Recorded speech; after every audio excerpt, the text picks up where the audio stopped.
Now let's turn to India. New Delhi is hosting an esteemed guest today, Kyriakos Mitsotakis, the Prime Minister of Greece.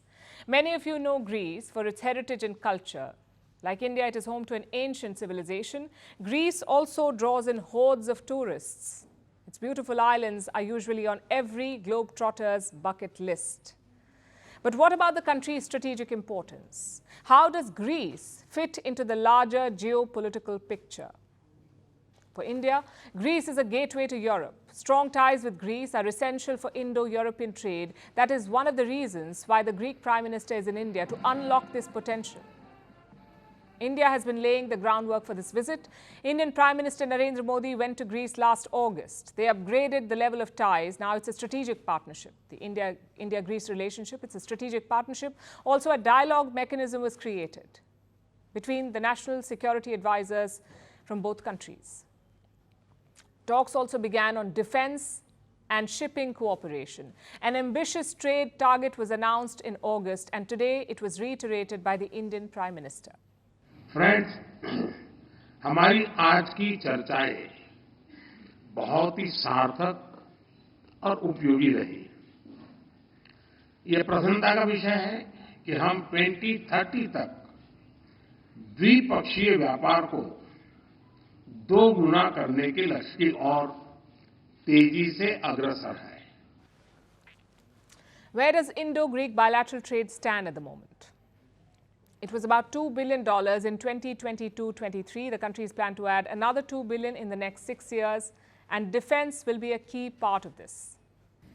Bharat में defence manufacturing में को-प्रोडक्शन और को-डेवलपमेंट के नए अवसर बन रहे हैं, जो दोनों देशों के लिए लाभदायक हो सकते हैं।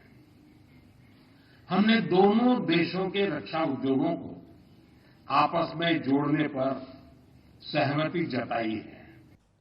The defense ties will also help overcome challenges facing a core Indian development plan, the India-Middle East-Europe Economic Corridor. The corridor was announced last September during India's G20 presidency. The corridor was supposed to link India to Europe via West Asia. But a lot has happened since.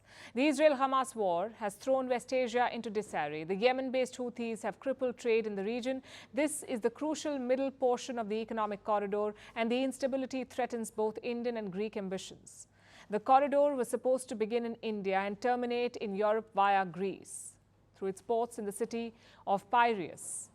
But as things stand, the corridor is under threat, and even if peace returns and the corridor starts operating, future instability in West Asia may hold trade to ransom again. So it's no wonder that India and Greece are coming together. Both nations want to enhance their defense capacity so that they can influence security in West Asia and keep their trade channels open. And that's one key aspect of the Greek Prime Minister's visit to India. Another is people-to-people ties. Here we are working, and I'm sure we will finalize very quickly, a very important agreement on migration and mobility. It will constitute a very important step towards strengthening our cooperation in issues such as legal migration, fighting human trafficking, but also offering young Indians an opportunity to come and work in Greece and benefit from the growth of our economy.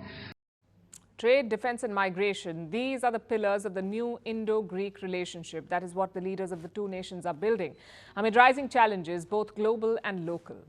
And the challenges are more similar than you would imagine.